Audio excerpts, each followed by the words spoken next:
Hi everyone, so I'm here with Warren Ferguson today and I'm delighted to be joined by you, Warren. So tell me, what's been your journey up until this point? Because obviously me and you have known each other for a relatively long time now, but from Canada and now have lived in Panama for a long time. And tell me a little bit about your journey so far.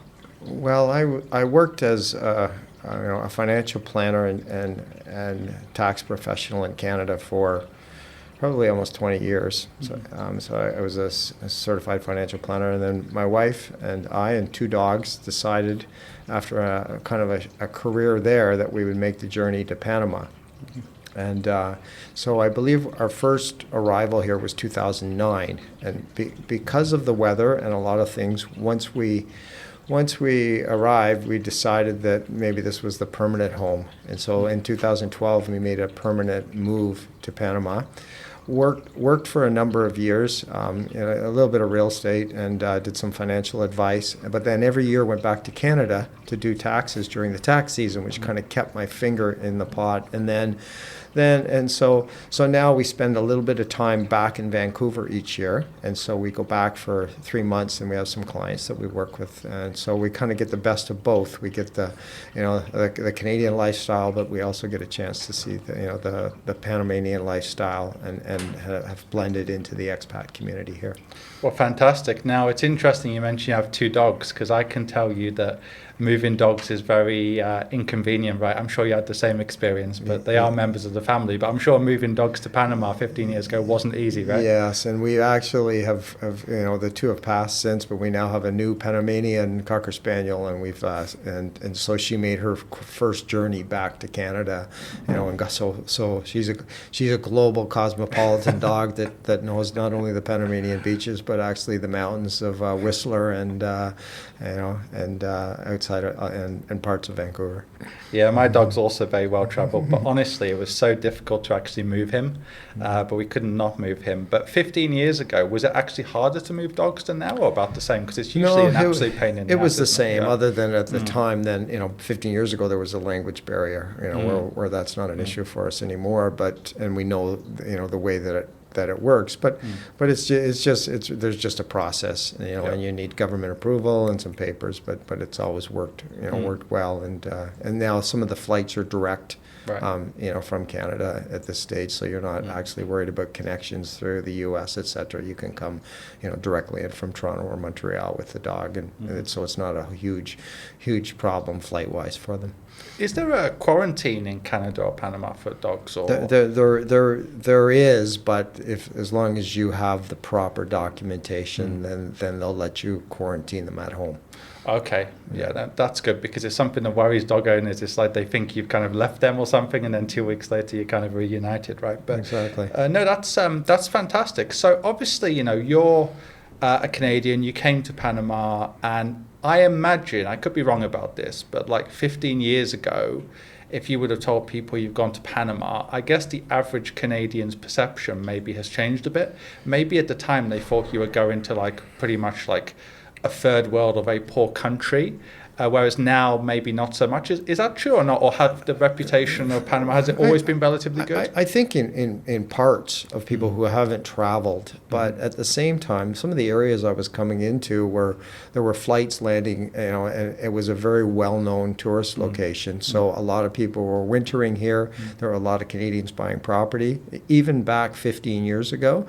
And so now they would fly into Panama City, and then they'd have to take, if they were moving to somewhere into the interior, into the beach communities, then they'd have to move along. And there wasn't the infrastructure out there, but there was a lot of all-inclusive hotels. So I think that a lot of people were familiar with it, and it spent time through Panama City. But certainly, there's also lots of Canadians that have lots of the typical person that's never been to that part of the world, curiosities or fears. Absolutely. Because I guess, Costa Rica's always been very popular amongst Americans and Canadians, right? But I think Panama has come up a bit the last 16 years, because it's incredible. Me being here, I knew a bit about Panama before coming, but definitely it's exceeded my expectations. I knew it wasn't a poor country. I knew it was developing quite well. But just here in Panama City, for example, you look around and it's almost like half the way to a mini Miami kind of vibe, right? Yeah, there's many Fortune 500 companies here, so there's lots of U.S. and international companies here that are placing people. There's obviously the canal generates a lot of business, and shipping that comes through on a regular basis. So there's from an economic perspective. Yes, I've watched a lot of great changes that are happening, and certainly a full middle class that's started to develop. Here that would be a key in any country in the world as it grows. But at the same time, I also think 15 years ago, a lot of those same things were here. So that's so the perception, it's certainly coming up, but it also has some significant benefits with immigration. They welcome people from all over the world, and people are coming not just as Canadians, not just as Americans, but now internationally. Lots of people from the UK, lots of people from Europe are also finding it as home, and other parts of Latin America. It's a hub. So even the airlines, shipping routes, everything tends to kind of hub through here, even if it's moving to other parts of the continent. Absolutely, but I guess with that development comes like a higher cost of living, right? Because I guess when you first came here, Panama was like really cheap compared to Canada. I'm sure it still is for many things, like you were saying, like renting by the beach can cost $800 or $900 sometimes. But in general, the cost of living must have gone up, right, over that time. Yes, I think that there's definitely been, the grocery stores have started to catch up, and there's certainly been an increase, and with an increased standard of living, and just in general, inflation in the world is a problem for everyone. Not any specific country. I think every country is dealing with that now, but there's other. When I look back, I would say that healthcare is cheaper here. I would say that real estate is still cheaper than you're finding in other, certainly major cities, throughout North America. So those are kind of the big ones that will still attract people. But yes, if you're buying imported groceries, that the brand from the U.S., then you're going to pay as much. As much, and maybe even more in some cases. But it also, the quality of life, is something to be seen as well. That there's you can have the same standard of living, but there is a feel that's a little calmer, I think, as well. Even though they do a ton of business here and work very hard as a country. Yeah, absolutely. And I've got a little bit of a glimpse into that during this trip, right? So that's great. Now, in terms of living in Panama, you mentioned that the healthcare is fairly good. You mentioned the lifestyle. What about other things? What attracts people here? I guess taxes as well as the climate. Sure. But when it comes to like the tax situation here, obviously we're not tax advisors. This is not formal tax advice. But in general, for most expats coming in, I think it can be quite a good place from a taxation point of view, right? Because I think in certain cases, overseas income isn't charged. Yeah. Also, people can set up foundations and other structures quite cheaply here compared to other regions. Would you say that's a major reason also for some people coming in? It's obviously a large part of their economy and business. They're setting up corporate structures and foundations here on a regular basis, and that could be at the level of a corporation that's set up a subsidiary or trying to do business in this part of the world. And obviously that may be in a better tax situation that they're currently coming from. But for the typical expat, right, that's moving, it really depends where they come from. If they're an American, then they're going to have, they still got the IRS that they need to deal with, but they've got things like foreign income exclusions that could be beneficial for someone who's working here, right, or running a business from here. But the Americans still have some reporting requirements. Yeah. For example, a Canadian's then going to look at it. Canada taxes residency; they don't tax citizenship.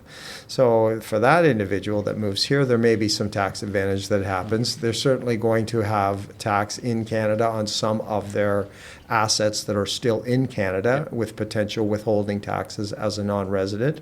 But once they, but if they move some of those assets out of the country and have filed and prepared the proper exit from Canada and paid what was due, then in the future, some of that income could very much easily, depending on where the money's invested in the world, could be very beneficial to them, and see, what would be their after-tax rate of return, maybe their before-tax, rate of return here. And so yes, but so many people do use the tax part of it, the lower cost of living, right? And then, but then they've got the challenges to rebuild the financial plan now as a cross-border plan, and to look at all of those things moving forward. Absolutely. And you touched on some really interesting points there, because you help Canadians in two ways, not just Canadians, but expats more generally. Obviously, you've got the expat investing that obviously we do together, but then you've got the situation where you help Canadians exit Canada, or for that matter, non-Canadians who have lived in Canada and now they're exiting. Sure. Now, I'm not a tax expert when it comes to Canadian tax, but my understanding is, having read this online on some of the tax documents, is that Canada has got stricter down the years.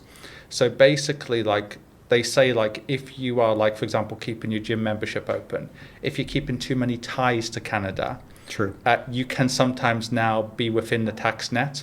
So the UK has the ties tests from HMRC, but I think Canada is always seen as a little bit stricter than the UK. What's your perception of that? I think it gets complicated though, because there's different states in Canada. But I think in general, if you want to completely leave the Canadian system, there are steps you need to take, right? Yeah, I mean, I always look at first step is you're actually moving.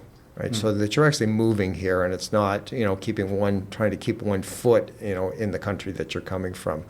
But the most important part is to make sure that you actually see a professional, because it actually is a little bit complicated, and to make sure that that you've, even if you're moving here, that you've actually, aren't going to be deemed a resident, and per se from there, and you've set up your affairs accordingly, and that's going to review things, Canada taxes on exit, so things if you've got a stock portfolio, there's a deemed disposition of those assets, even though you haven't sold them.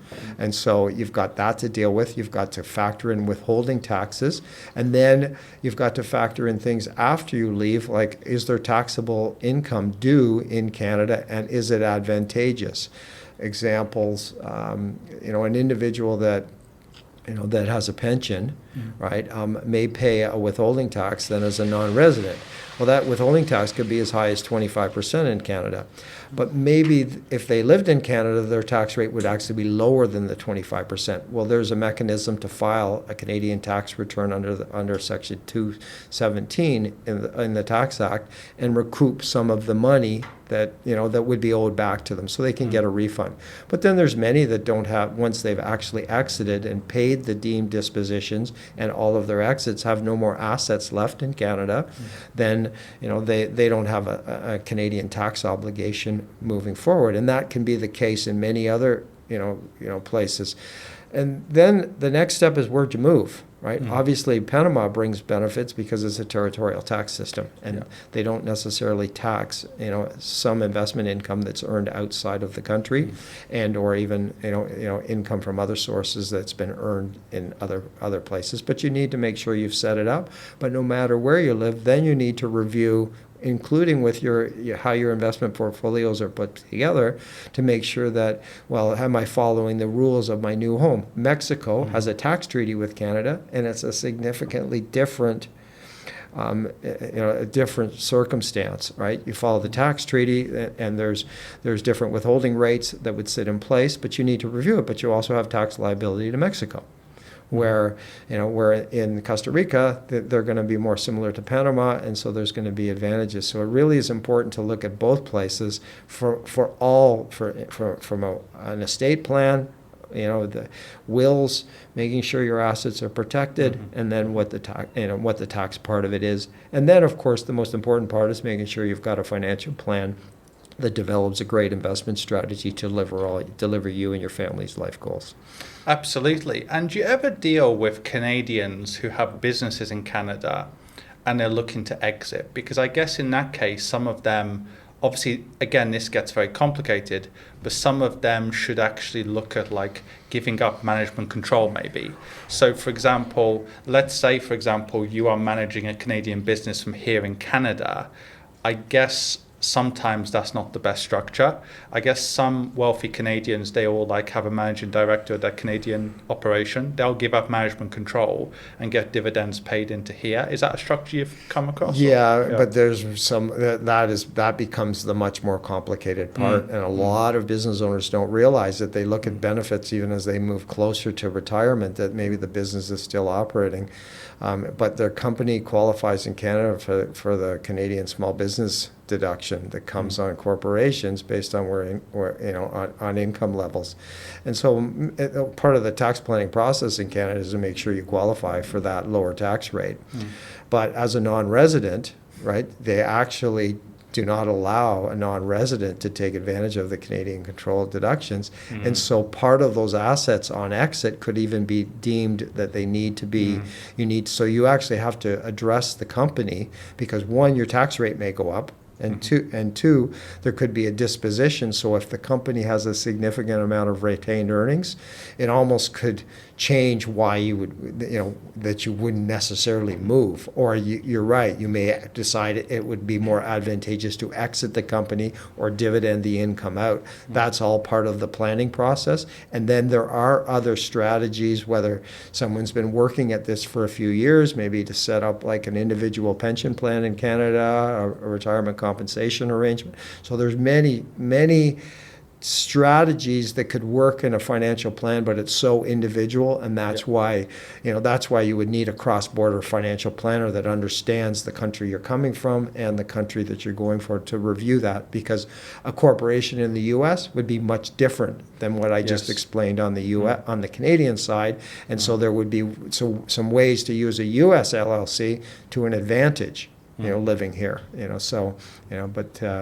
but yes, it is important. So you make a great point that business owner really has to review things both with their CA or their financial professionals to make sure that they're getting proper advice, in their own individual circumstance. Absolutely. It gets very complicated, right, for owners sometimes compared to just people who have retired, because obviously then you've got management control, you've got permanent establishment, you've got all these rules, right? So it gets extremely complicated. Now, let's move on to the investment side then. So obviously for Canadian expats, there's loads of investment options overseas. Sure. They can't get access to necessarily at home, because I think in Canada, to get access to certain kinds of private equity or private credit, you have to qualify to be like I think it's called an accredited investor or something like that. And that's not easy, I don't think, necessarily to do that. So one of the advantages of offshore investing once you're outside of Canada is there's more investment choices. But apart from that, what do you think are some of the factors that Canadians have to factor in when it comes to investing as an expat? Obviously, again, it's all individual, but are there certain mistakes you've seen people make, or certain things that like people shouldn't typically? The natural reaction is they're going to feel comfortable with the financial institutions they know from home. But at the same time, then they have to factor in what's the cost of obviously as a non-resident, it's taxed a little bit different. So if it's a cash or non-registered account in Canada, for example, then you're going to maybe look at those accounts and say, do I want 25% withholding tax on this investment portfolio? And there's regulatory issues that some banks or brokerage accounts would not be able to deal with you as a non-resident, and may actually shut down the ability for you to trade or even hold the assets, so forcing you to move the account somewhere. Edward Jones does that a lot. Yes. So exactly. So there's regulatory issues that they would have to deal with. Everyone knows you can keep a TFSA or an RSP example in Canada, but then there's regulatory issues with who's managing it and how that works per se going forward. And that all becomes part of the planning process. Should we actually draw that down quicker because our tax rate's lower than the withholding tax rate, et cetera? But back to your kind of question on the investment side, then they don't really know where can we put it. So the natural the natural reaction, which isn't a bad one, is that we're going to put it into interactive brokers, and so we're going to choose a U.S. entity broker, to live abroad, especially if it's in, and they are obviously a great financial institution. They give them a very similar feel to home, and does open up most of the U.S. markets to themselves, etc. But again, now you've brought a U.S. entity into it, and there potentially could be 30% withholding rates, and or if it's U.S. assets, where does the U.S. go with inheritance tax in the future?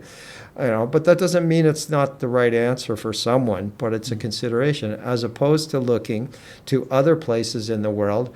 Luxembourg and Ireland have some of the best mutual funds and Irish-based and Luxembourg-based ETFs and mutual funds in the world.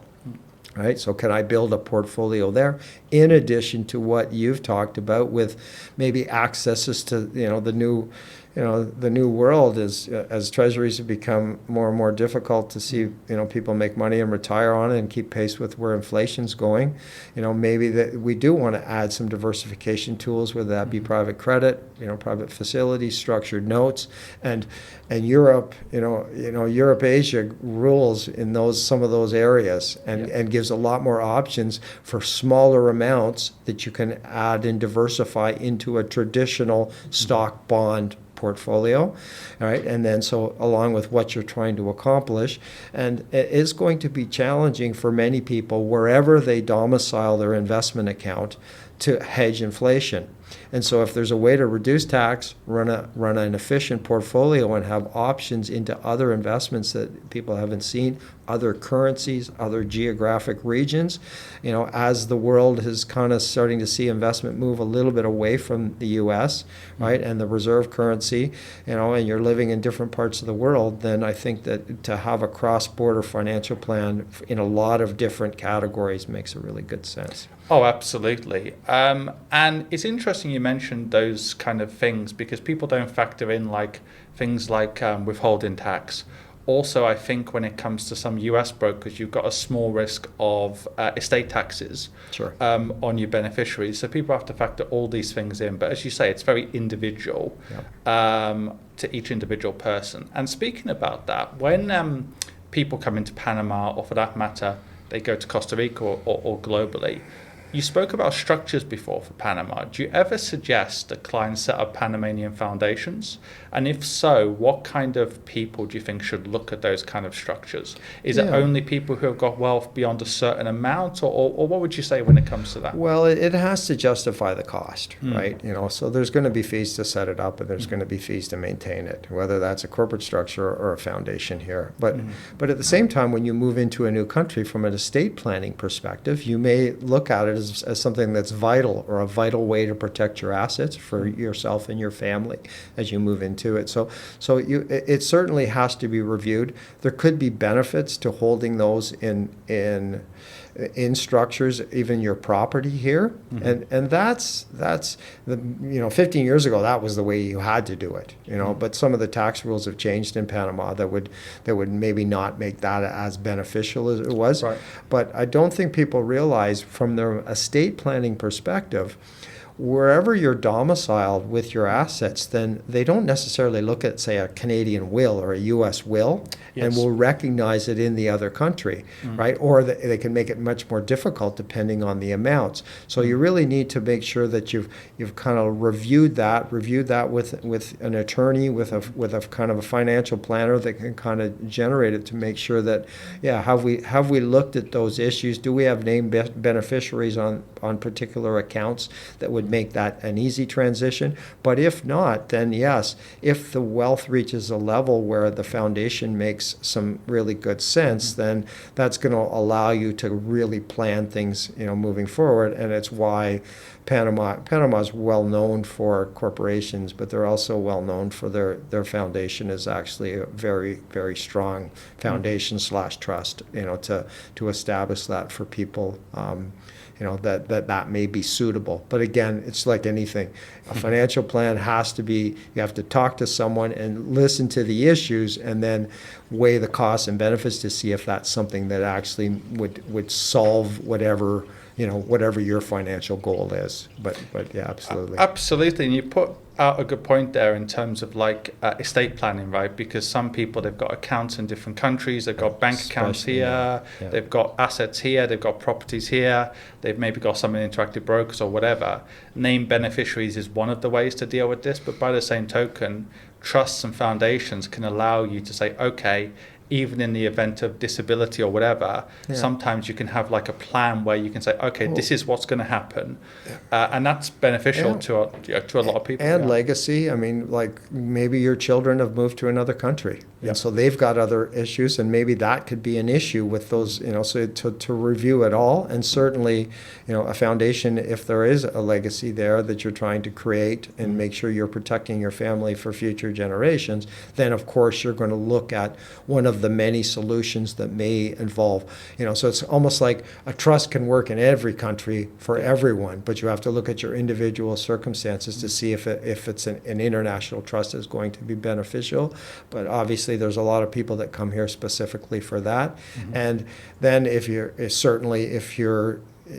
a resident of Panama or a resident, and if you're in Costa Rica, maybe you would look at it, depending on where you are, you're going to look at all of those options and make sure you get advice, and then set your portfolio up and your insurance policies, your estate plan, the potential taxation, is there inheritance taxes where I'm living, etc., and make sure you've got a good plan in combination with that same investment portfolio.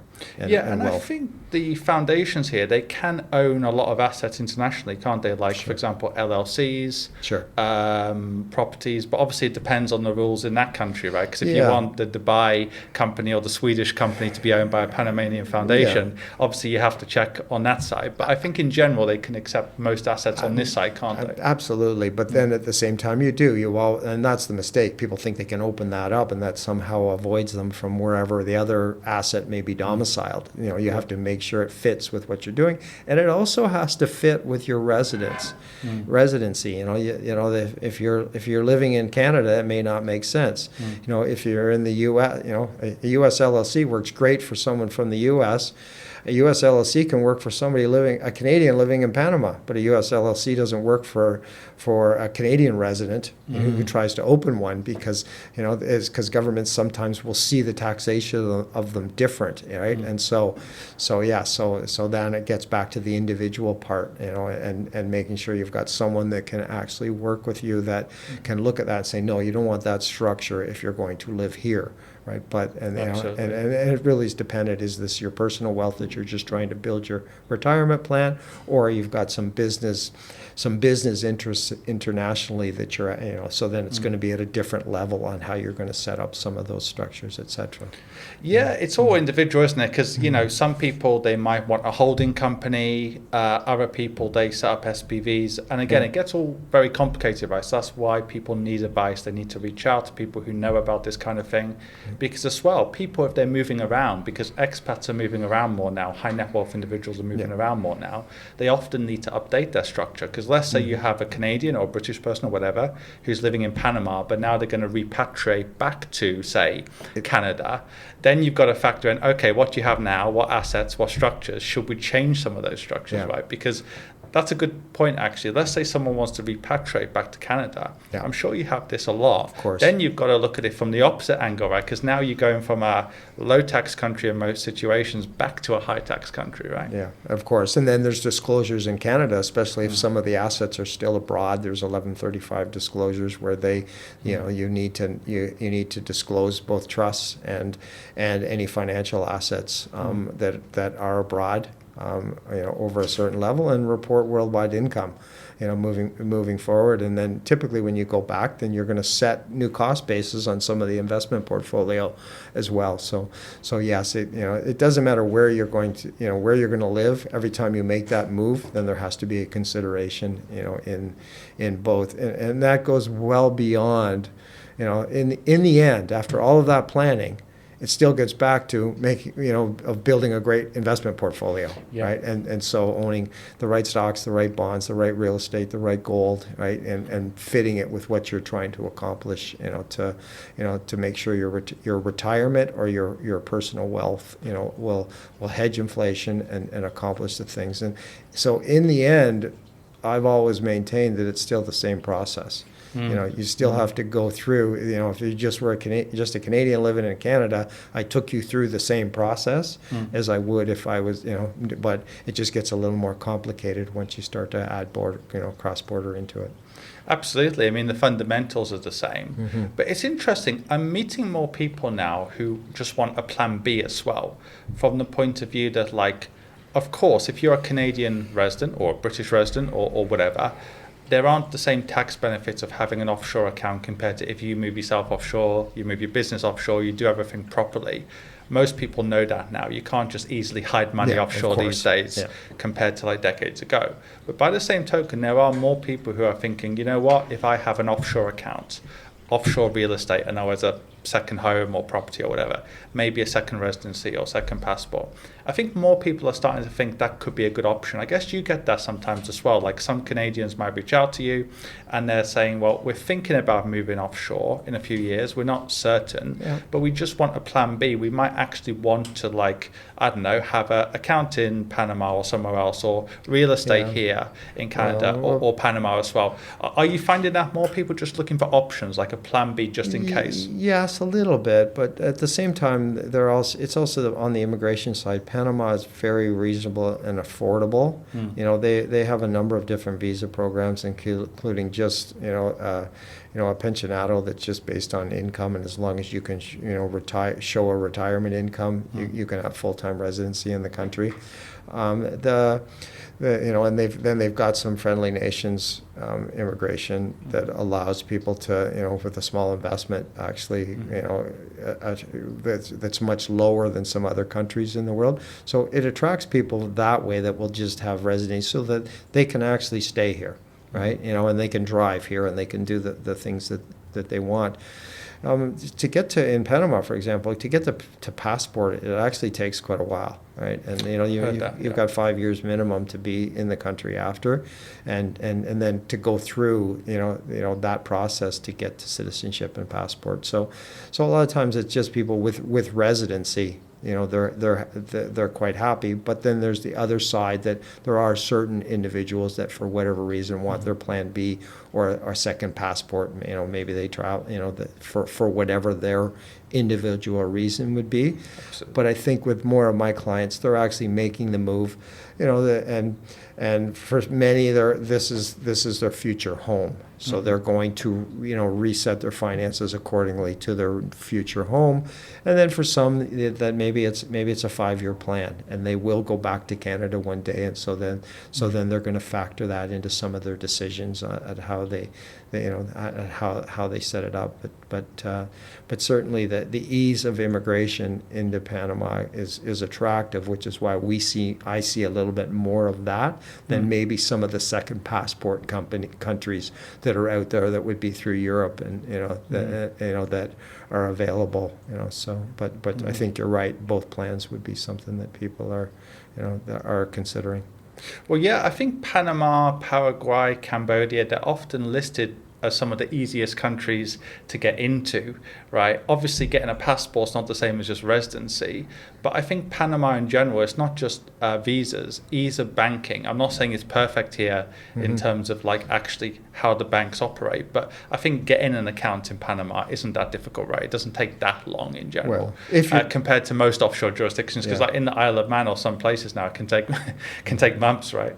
Well, if you're applying for residency, then it can be quite simple. It's going to be included in it, And some of the residency programs, if it's not purchasing real estate, maybe actually buying a CD, in the Panamanian bank. So of course you need the bank account to send the money, and you probably need a bank account to send money to close your real estate deal. So it's certainly not a lengthy process at all to actually obtain a bank account when you're ready. But at the same time, they're part of common reporting, and so you still and FATCA.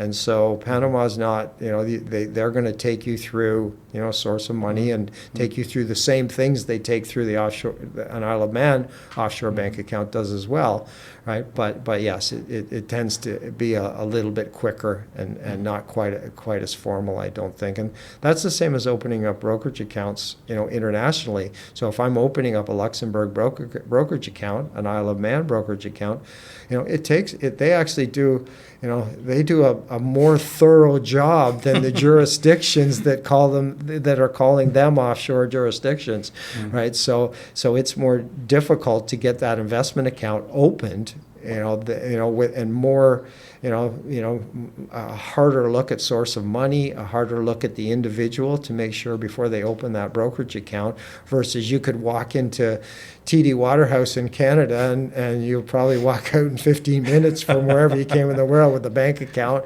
and I could make the argument that's an offshore bank account, so yeah, some of those jurisdictions are actually, that we think, are the places, that we would do that, are actually more difficult to open than actually in, the actual home country.